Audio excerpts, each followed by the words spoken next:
দেখো আজকে ডিম টোস্ট বানানো হয়েছে অনেক দিন পর। আমি সব টোস্টের ওপর দিইনি সস। এবার বলবে যে এইভাবে ডিম টোস্ট বানায় নাকি, কিন্তু আবার এইভাবে খেতে ভালো লাগে। দেখি আমাদের বাড়িতে ওরা প্রায় সময় বানায় ওই লম্বা রুটিগুলো মাঝখান থেকে কেটে যেরকম দোকানে বিক্রি হয়, আমার আবার এই পিস কাটা রুটিটা এরকম ভাবে ভালো লাগে। আর দেখো যেগুলো একটু লঙ্কা দেয়া কাঁচা লঙ্কা, ওগুলো আমি নেবো। লঙ্কাগুলো আমি আমার জন্যই দিয়েছি। তাহলে খেয়ে নেবো এখন, তারপর আবার দুপুরে রান্না বান্না হবে। দুপুরে রান্নার জন্য শুধু শাকটা রেডি আছে, বাকি কি রান্না হবে আমি জানি না। আজকে ইচ্ছা ছিল একটু বাজারে যাব, কিন্তু যে হারে বৃষ্টি হচ্ছে আমি আর বাজারে যাব না। এ দেখো সিঁড়ির এখানে কতগুলো কাঁচার রয়েছে, কাচতেও ভয় পাচ্ছি। বাইরেটা একবার দেখাও বন্ধুদের। বৃষ্টি আরম্ভ হয়ে গেছে।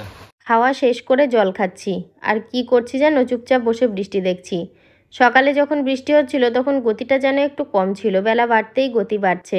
আবার রোদ্দুরে উঠে পড়ছে, কি সমস্যা গো। একবার মনে মনে ভাবছি কাচবো, আবার এরকম বৃষ্টি দেখে কাচতে ইচ্ছা করে বলো, বারবার তোলামেলা। ওই ঘরে যে যাব, মানে রান্নাঘরে রান্নার ব্যবস্থা করব, তারও কোনো উপায় নেই। এত বৃষ্টিতে ভিজে যাব। যাকগে একবার তো খাওয়া হয়েছে, পেটটা একটু ভর্তি আছে। এখন দুপুরের রান্নাটা যদি একটু দেরিতে করি কোনো সমস্যা হবে না। আর এখানে বসে থাকতে থাকতে আঁচলে হাত গেল, দেখলাম গোল গোল কি ঠেকছে। গোল গোল কি ঠেকছে মানে এই পয়সা তো 5টা টাকা রয়েছে। আগে হয়তো কোনো দিন বেঁধেছিলাম, আমার আর খেয়াল নেই, এখন হাতে পড়লো। এটাই হয় আমার, আঁচলে পয়সা বাঁধা থাকলে না বেশিরভাগ মনে থাকে না, স্নান করে ভিজিয়ে ফেলি নোট থাকলে, তখন আবার পরে শুকিয়ে টুকিয়ে নিই। তো যাই হোক বন্ধুরা, রান্না তো করব, কিন্তু কি রান্না করব, কোনো সবজি নেই ঘরে, আলু পেঁয়াজ কাঁচা লঙ্কা ছাড়া। ওই জন্য এক সবজি দাদার কাছ থেকে সবজি নিয়ে নিচ্ছি। তবে কি বলো তো, ওই যে সবজিতে বৃষ্টি পড়বে সেই জন্য ত্রিপল চাপা দিয়ে নিয়েছে। আর আমি দেখো কি কি কিনছি, মানে ঠাউকো দরে 10 টাকার ভেন্ডি, 10 টাকার পটল, মানে ওনার কাছে সবজি শেষ হয়ে এসেছিলো তো ওই কটাই ছিল, ওই জন্য যা ছিল 10 টাকা 10 টাকা করে দিয়ে দিল। আলু পটল ভেন্ডি দিয়ে তরকারি খাবো আজকে। আমি অনেক দিন আগে খেয়েছিলাম, মানে আমার মামা শ্বশুরের বাড়িতে, তো সেইটা আমার মাথায় আছে। আমি কখনো কিন্তু করিনি আলু পটল ভেন্ডির তরকারি। দেখো ভেন্ডিটা কত বড়, তবে ভালো ছিল। সবকটা ভেন্ডি কচি ছিল, কুটতে গিয়ে বুঝতে পেরেছি। এখন মনে হচ্ছে কি ভেন্ডিগুলো একটু পাকা হবে, বড় বড়, কিন্তু কুটতে গিয়ে দেখেছি না ঠিক আছে, ওটা যাতেই বড় কিন্তু কচি। আমার কর্তা বারবার মাছের কথা বলছিল, আমি বললাম থাক আজকে অন্তত মাছ নিতে হবে না, এই বৃষ্টিতে দূরে বাজারে যাবা কি করে। আর কাছে যে মাছগুলো এসছে ওগুলো রুই মাছ আর সরপুঁটি মাছ, কোনোটাই মানে নেব না। ন্যাড়ামুন্ডির দাম 15 টাকা। সিজনে এই বড় বড় কপি মনে আছে? ক টাকা পিস যেন কিনেছিলাম? 5 টাকা। তখন তো অন সিজন, তখন সিজন, এখন আন সিজন। হ্যাঁ ঠিক আছে। তুই কি করছিস? এরকম কাজ করছি। না বাড়ির সবাই বলছে বলে? হ্যাঁ। কপি পাতা বাড়ছে। তোর এগুলো কি হচ্ছে বৃষ্টিতে ভিজে? এই তো তুই দিচ্ছি তোমার গাড়ি, পাগলের মতো তুই দিচ্ছি তো। ভিজে কি অবস্থা হয়েছিস। আর আমি এখানে সবজি করছি। এই যে শাকগুলো কুচানো হয়ে গেছে, ও তোকে মশলা বেটে খাওয়াবে বুঝলি।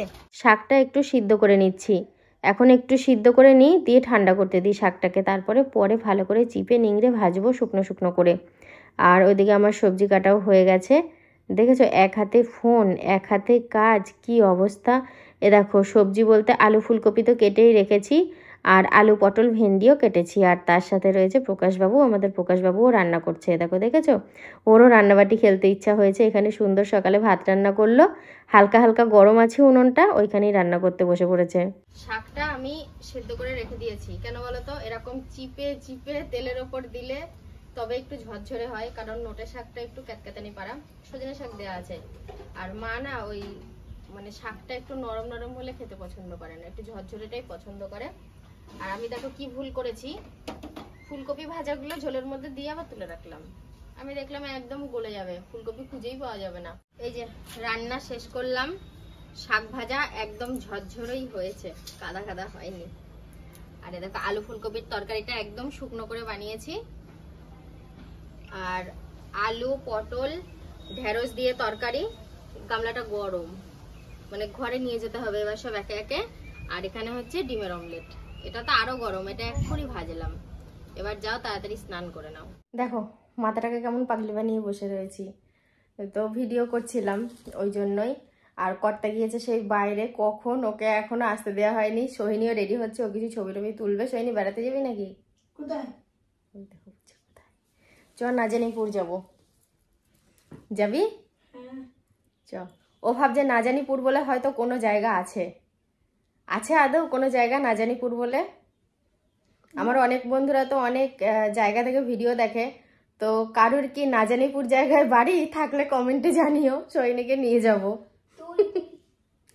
ও রেডি হচ্ছে, ছবি টবি তুলবে, লাল পাড় শাড়ি পরছে, ও রেডি হয়নি, তারপরে তোমাদেরকে দেখাবো যে ওকে কেমন লাগছে। ভিডিও করছিলাম, তা করতে করতে কয়েকজন দাদাভাই দিদিভাই এসছেন আমাদের বাড়ি, তো শান্তিপুর থেকে এসছেন ওনারা।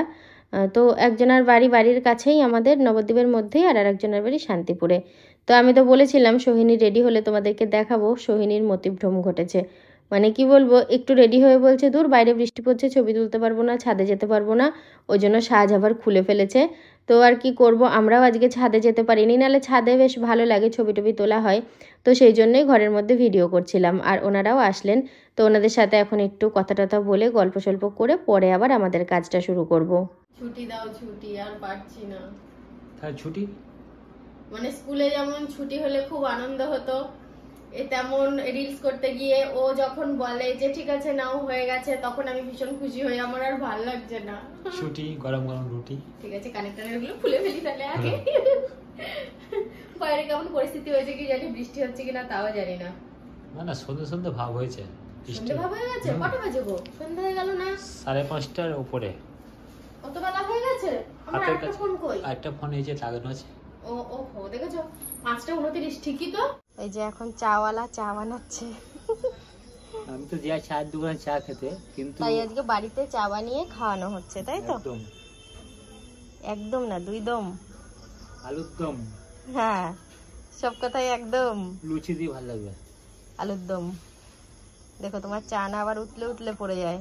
পাকা গিন্নির মতো চা খাচ্ছে, হুস হাস করে টানছে। নিজে বানিয়ে দিলে বললো খাবো না, দোকানে গিয়ে খাবো। আনলাম ভালো কথা, তাই খেও। এই চাটা খেতে খেতে মনে পড়লো আমার একটু যেতে হবে পাশে বাড়ি, ব্লাউজ সেলাই করতে দেওয়া আছে। ব্লাউজগুলো মাপ দিয়ে দাঁড়িয়ে থেকে সেলাই করে আনবো। চাটা কেমন হয়েছে? ভালো হয়েছে, খুব ভালো হয়েছে। ভালো না হলেও ভালো হয়েছে। প্রথমত ভালো হয়েছে, খুব ভালো হয়নি। আর এতটাই যখন খুলে জানতে চাইলে, দ্বিতীয়ত হচ্ছে কেউ ভালোবেসে বানালে সেটা যত খারাপই হোক না কেন ভালো হয়েছেই বলতে হয়। একদম ঠিক বলেছো। এটা কি আম বলতো, নাম জানিস? তবে এটা হিমসাগর না। অনেক আঁশ আছে আমটায়। এটা গোলাপ খাস, দারুণ খেতে। গোলাপ খাস? তোমাকেও তো প্রথমে খাওয়ালো। লাল লাল, লাল দেখতে। হ্যাঁ লাল আর হলুদ। হুম। সোহিনী একটু আগে যে আমগুলো খাইয়ে গেল, ওই ঘরে গিয়েছি, দিয়ে দেখছি এ দেখো এই আম। দেখে মনে হচ্ছে মাটির আম, রং করা, তাই না বলো? মাটি ধরো। মাটির না, এটা অরিজিনাল আম। মানে এই জন্যই খুব মিষ্টি। আমটা একটু আঁশ আছে, এগুলো সে সিঁদুর টোকা আম বলে, জানি না কে কি নাম বলে। কিন্তু দেখো কালারগুলো কি লোভনীয় লাগছে। না এখানে সব আম সিঁদুর টোকা নেই, বেশ কিছু আম আছে, খুব সুন্দর লোভনীয় কালার, দারুণ লাগছে দেখতে। আমি ভাবলাম তোমাদেরকে একটু শেয়ার করি, ওই জন্য গামলাটা নিয়ে আসলাম। আমার দেখে যেই জিনিসটা ভালো লাগে আমি সেটাই তোমাদেরকে শেয়ার করি, খারাপ লাগলেও জানাই। ভালো খারাপ যা ঘটে সবটাই তোমাদের সামনে তুলে ধরি। সব কাজ ছাড়লাম, তাহলে হয়তো বলবে যে কোথায় কাজ করলে, দেখতেই তো পেলাম না, শেয়ার করা হয়নি। সবসময় তো প্রায় দিনই কাজ শেয়ার করি। দেখো ঘরটার সব মুছেছি, এই ঘর ওই ঘর, বারান্দা, তারপরে কিছু ছোটখাটো বাসন ছিল সেগুলো ধোয়া হয়েছে। রাত্রে যেগুলো খাবো সেগুলো থাকবে, ওগুলো কালকে সকালে ধোবো। আর একবার ভাবলাম যে এ কটা ভিজিয়ে রাখি সারবে, তারপর আবার ভাবলাম যদি সকাল থেকে দেখি অঝোর ধারায় পড়ছে, তাহলে তার এখন থেকে ভিজিয়ে রেখে তখন আফসোস করতে হবে কাল সকালে। শুকাবে না। হ্যাঁ শুকাবে না, ওই জন্য দেখে শুনে, ওয়েদার দেখে শুনে কালকেই আর কি ভেজাবো। আজকে যা পরিস্থিতি হলো, আর এই যে তেনাদের জন্য গোটা জিনিস হাফ হয়ে গেছে, দাঁতে করে কেটে কেটে কেটে কেটে একদম মানে চারিদিকগুলো খোঁচা খোঁচা করে ফেলেছিল, ওই জন্য এখন গোটা থেকে হাফ হয়ে গেছে। ভাত বারো? হ্যাঁ কটা বাজে? 10:10। 10:10।